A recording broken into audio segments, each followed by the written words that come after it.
আসসালামু আলাইকুম ওয়া রাহমাতুল্লাহি ওয়া বারাকাতুহু।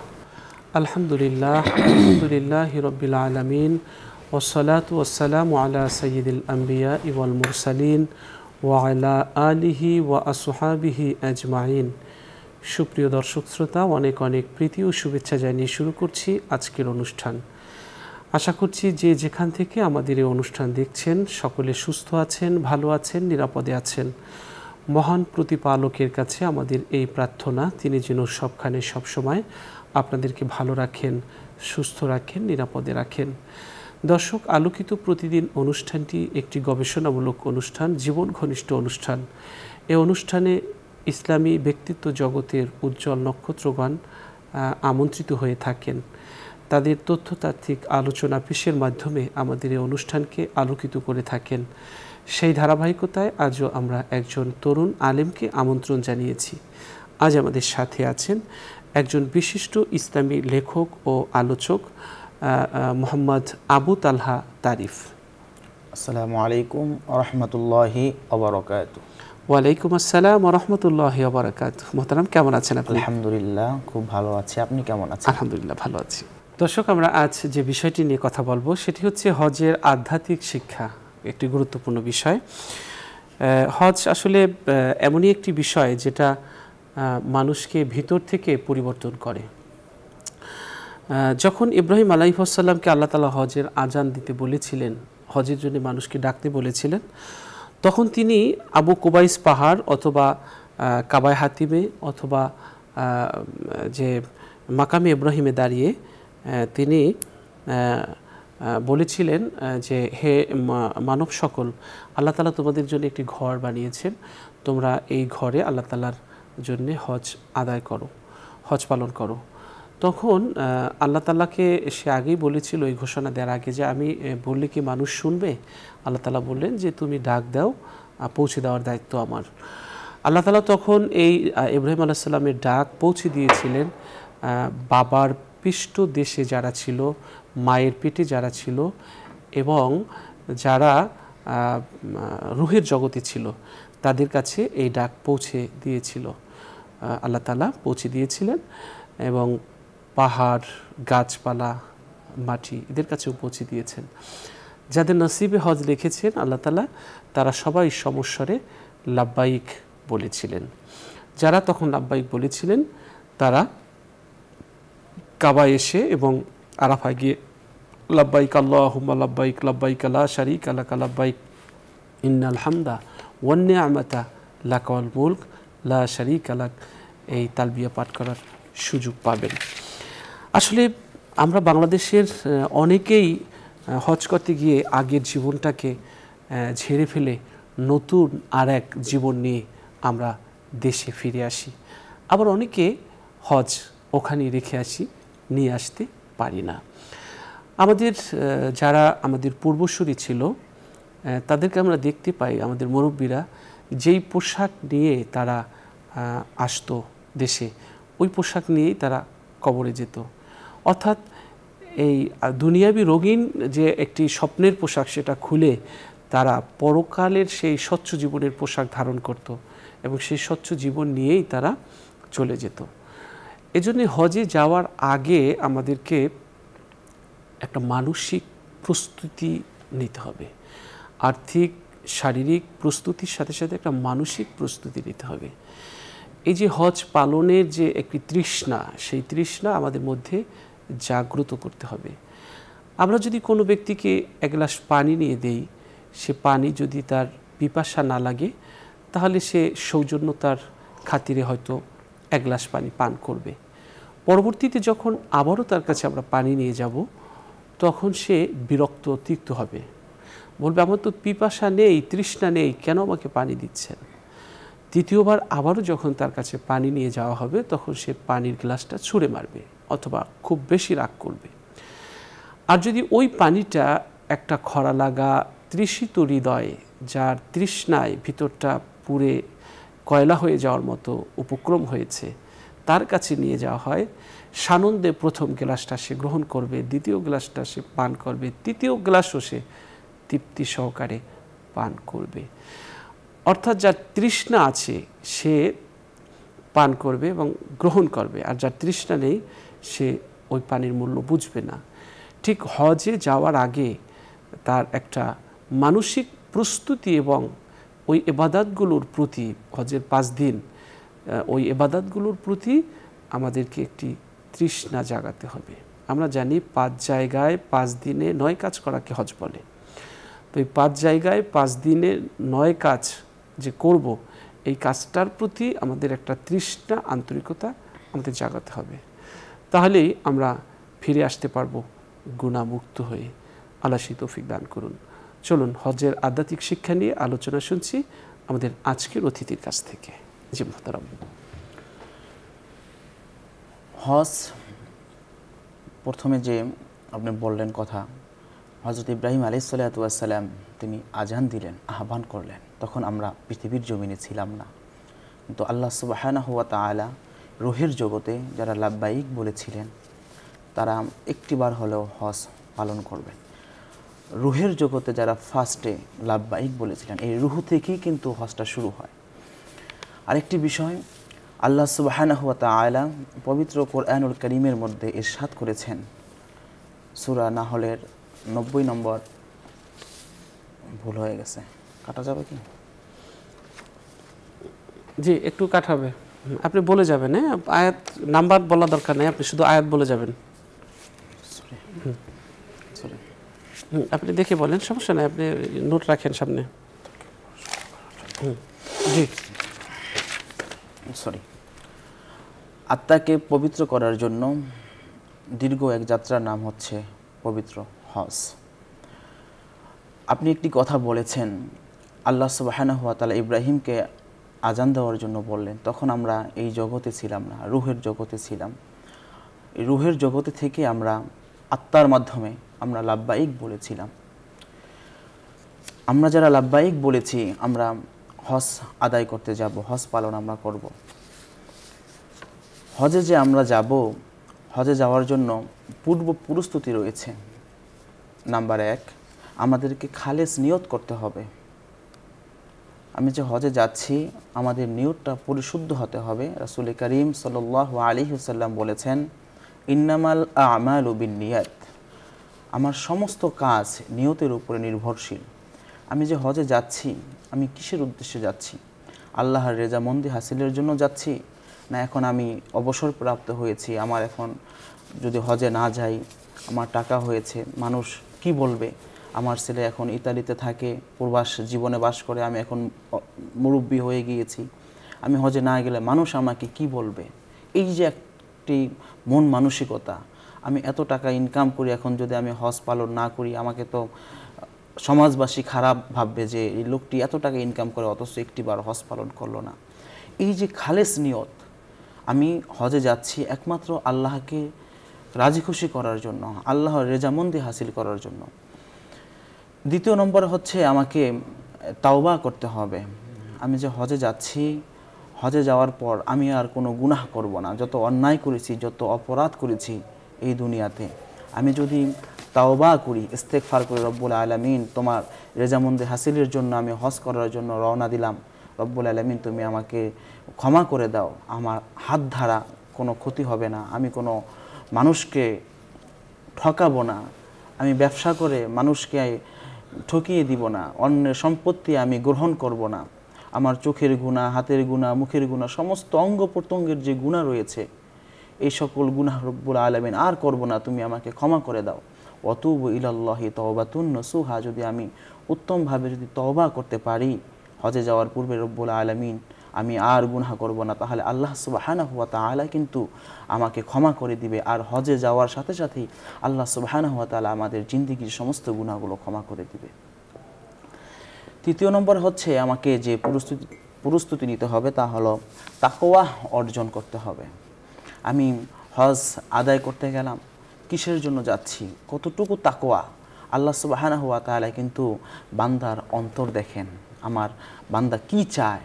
আল্লাহ সুবহানাহু ওয়া তাআলা পবিত্র কোরআনুল কারীমের মধ্যে ইরশাদ করেছেন, ইয়া আইয়ুহান নাসু উবুদু রাব্বাকুম আল্লাযী খালাকাকুম ওয়াল্লাযীনা মিন ক্বাবলিকুম লাআল্লাকুম তাত্তাকুন। মানুষ জাতিদেরকে উদ্দেশ্য করে আল্লাহ বলেছেন, ইবাদত করো তোমার রবের, যে রব তোমাকে সৃষ্টি করেছে, যেন তোমরা তাকওয়াবান হতে পারো। আমরা যে কুরবানি করি, আমরা গরু ছাগল কিংবা পশু কুরবানি করি, আল্লাহ কিন্তু কোনো রক্ত এবং মাংস দেখেন না, আল্লাহ দেখেন হচ্ছে বান্দার তাকওয়া। আমি যে হজে যাচ্ছি, আমি যে রওনা দিলাম, আমার তাকওয়াটা কি? এই তাকওয়াটাই হচ্ছে মূল বিষয়। আমাকে সেই তাকওয়াবান হতে হবে, মুত্তাকিন হতে হবে, মুত্তাকিন হয়ে আমাকে রওনা দিতে হবে।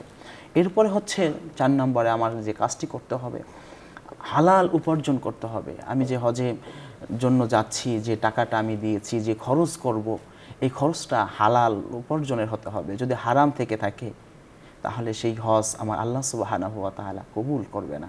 একটি টাকাও যদি হজের হারাম হয়ে যায় তাহলে আমার যাওয়া হবে, আসা হবে, আমার পর্যটন হিসেবে ঘোরা হবে, ট্যুরিস্টে গেলাম, মক্কা এবং মদিনাতে ট্যুরিস্টে গেলাম, এরকমটা হবে।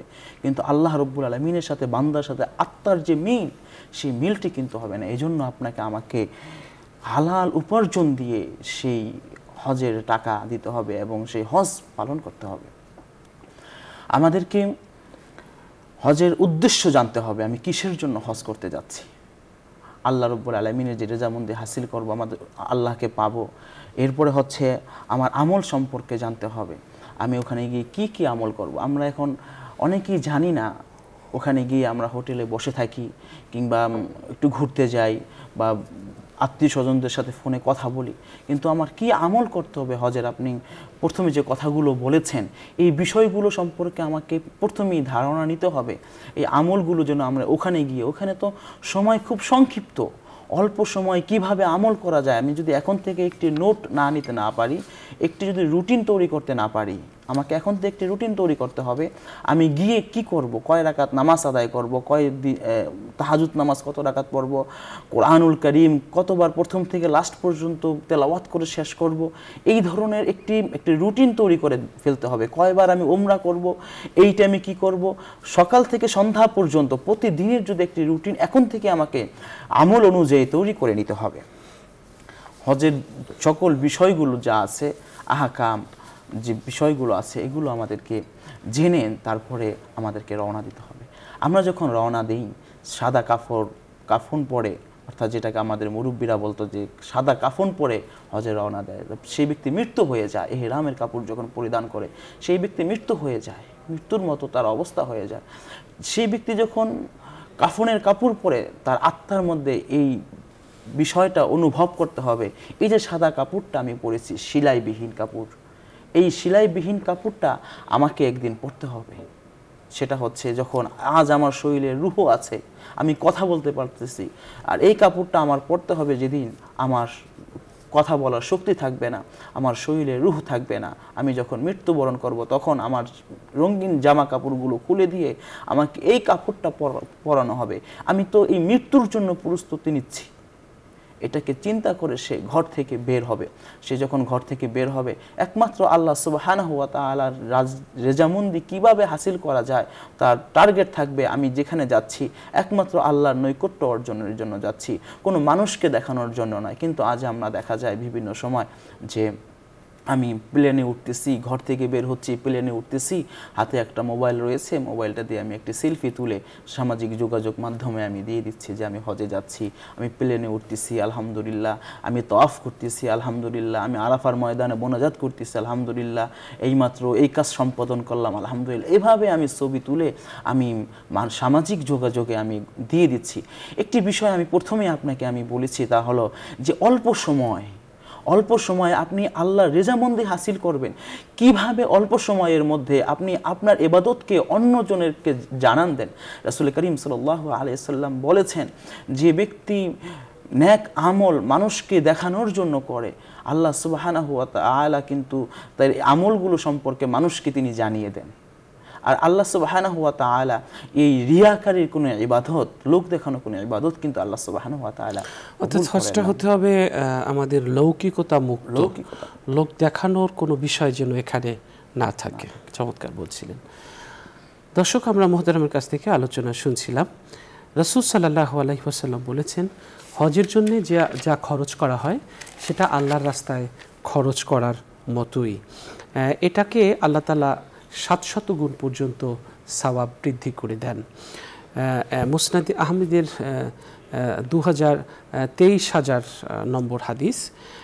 এই হাদিসটিতে আমরা দেখতে পেলাম যে 700 গুণ পর্যন্ত সওয়াব বৃদ্ধি করেন। তাহলে 6 লাখ টাকা প্যাকেজে যারা এবছর হজে যাচ্ছেন তারা প্রায় 42 কোটি টাকার মতো আল্লাহ রাস্তায় খরচ করার সৌভাগ্য তারা অর্জন করেছেন।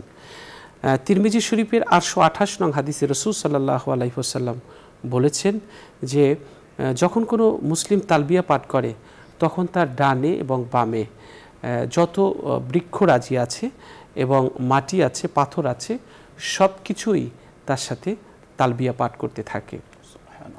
একটা সময় যখন সে তালবিয়া পাঠ করে এত বেশি পরিমাণ লোক তার সাথে তালবিয়া পাঠ করার জন্যে আল্লাহ তাআলা জুড়ে দেন যে পৃথিবীর এপার থেকে ওপার পর্যন্ত তালবিয়া পাঠকারীদের সংখ্যায় পৃথিবী ভরে যায়।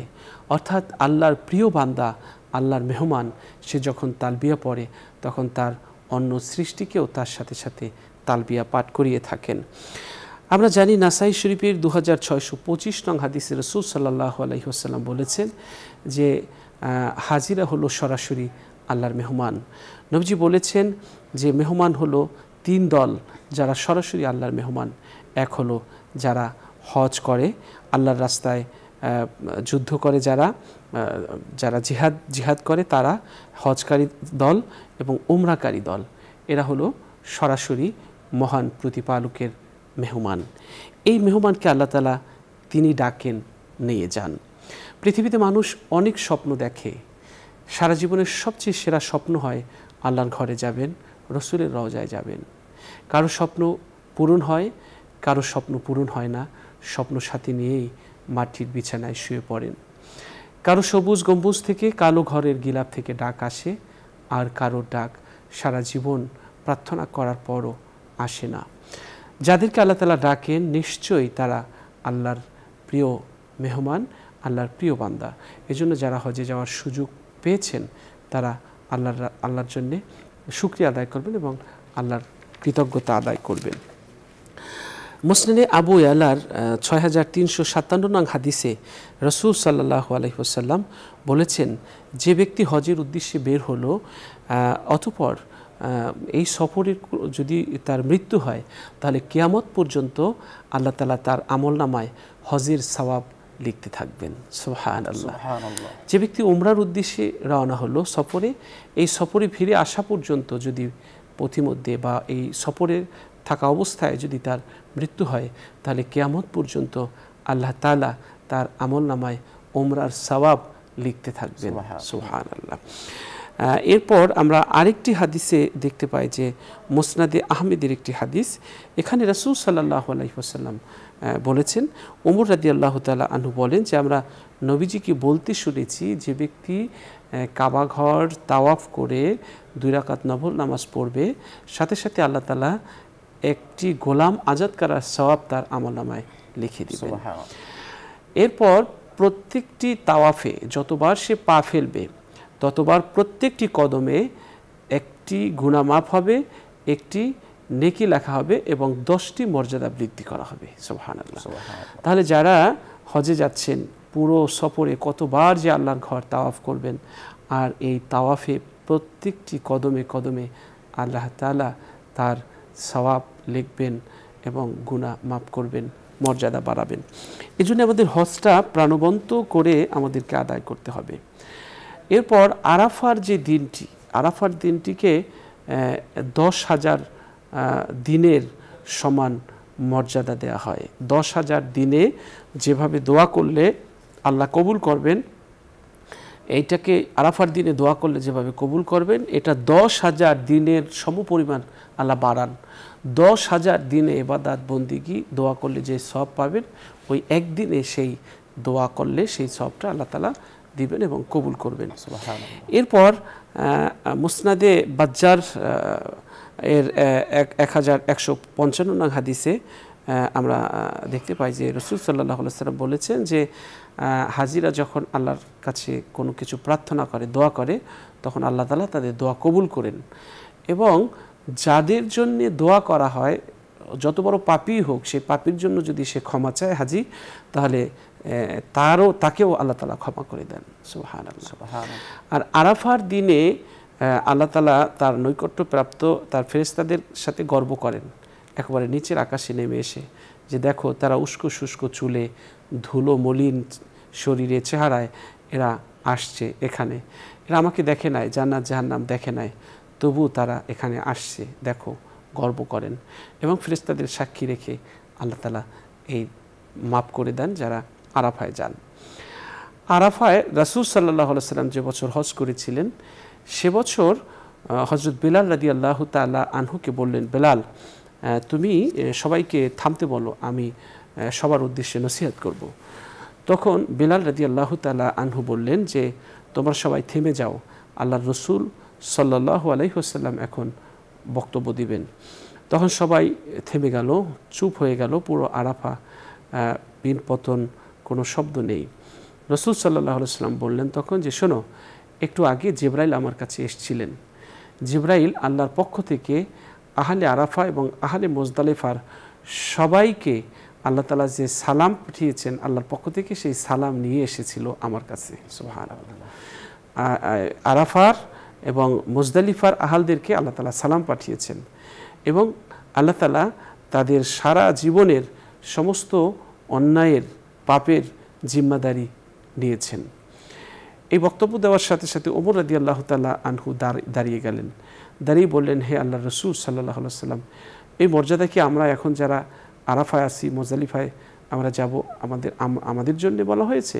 রাসূল সাল্লাল্লাহু আলাইহি ওয়াসাল্লাম বললেন, না, তোমাদের এবং কিয়ামত পর্যন্ত যারা এই আরাফায় আসবে এবং মুজদালিফায় যাবে, আহলে আরাফা মুজদালিফা যারা হবে, তাদের সবাইকে আল্লাহ তাআলা সালাম দিবেন এবং সবার অন্যায়ের জিম্মাদারি আল্লাহ তাআলা গ্রহণ করে নেবেন। সুবহানাল্লাহ।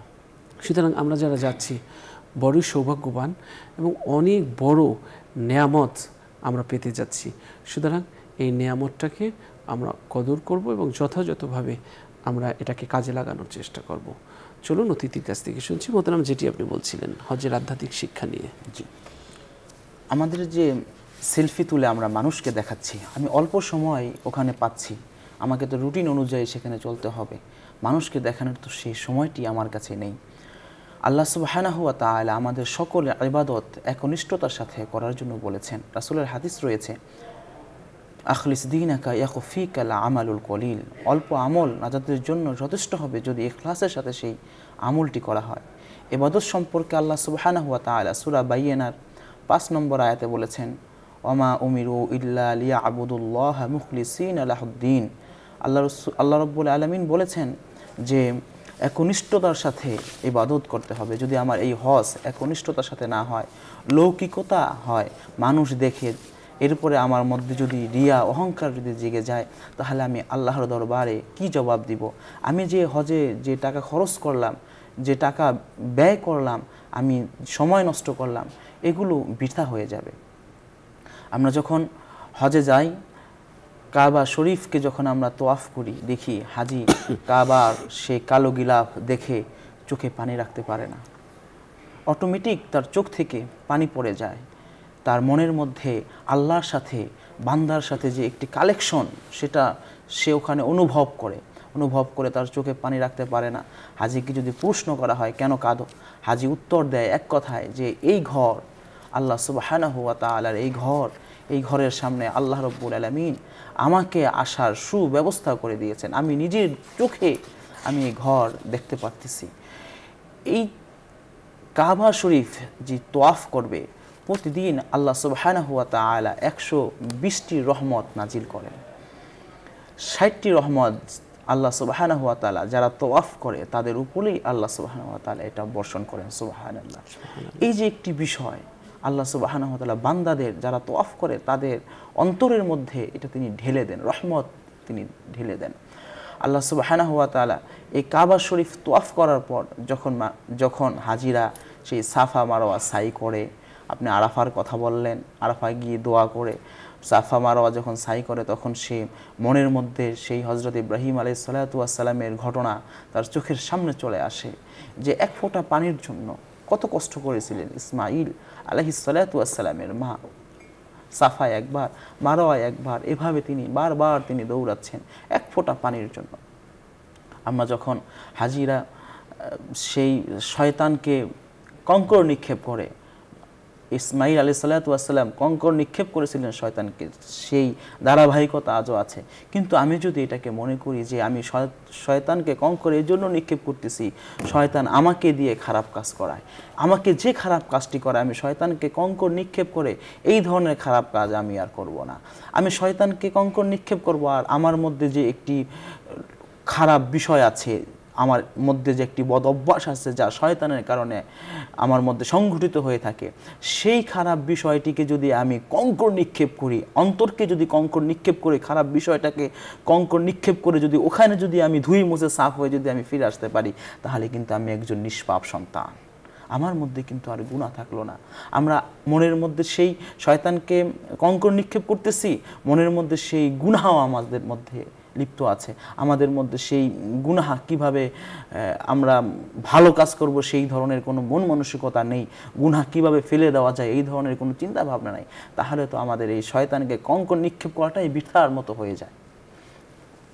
মুহতারাম, অর্থাৎ কঙ্কর মারার সময়ও আমাদের মনে রাখতে হবে যে আমাদের যত ধরনের প্রাচীর তৈরি করবে শয়তান, আজকের যেভাবে কঙ্কর মেরে আমাদের প্রাচীর শয়তানের ভেদ করলাম, জীবনের সকল ক্ষেত্রে সকল বাধা থেকে শয়তানকে এভাবে আমরা তাড়িয়ে আল্লাহর নিকটে আমরা যাওয়ার চেষ্টা করব। জি, অনেক অনেক ধন্যবাদ মোহতারাম, চমৎকার আলোচনা করেছেন। দর্শক, আমরা অনুষ্ঠানের এ পর্যায়ে একটি মোনাজাত করব। আপনারা যে যেখান থেকে আমাদের এই অনুষ্ঠান দেখছেন, আপনারাও চাইলে আমাদের সাথে মোনাজাতে শরীক হতে পারবেন। আল্লাহুম্মা সাল্লি আলা সাইয়্যিদিনা ওয়া নাবিয়িনা ওয়া শাফিয়িনা ওয়া হাবিবিনা ওয়া মাওলানা মুহাম্মদ সাল্লাল্লাহু আলাইহি ওয়া আলা আলিহি ওয়া আসহাবিহি ওয়া বারাকা ওয়া সাল্লাম। আল্লাহুম্মা আমিন। ربنا ظلمنا أنفسنا وإن لم تغفر لنا وترحمنا لنكونن من الخاسرين. ربنا لا تزغ قلوبنا بعد إذ هديتنا وهب لنا من لدنك رحمة إنك أنت الوهاب. اللهم آمين. রব্বুল আলামিন, গুনার স্তূপের নিচে পড়ে আছি, গুনার সাগরে পড়ে আছি,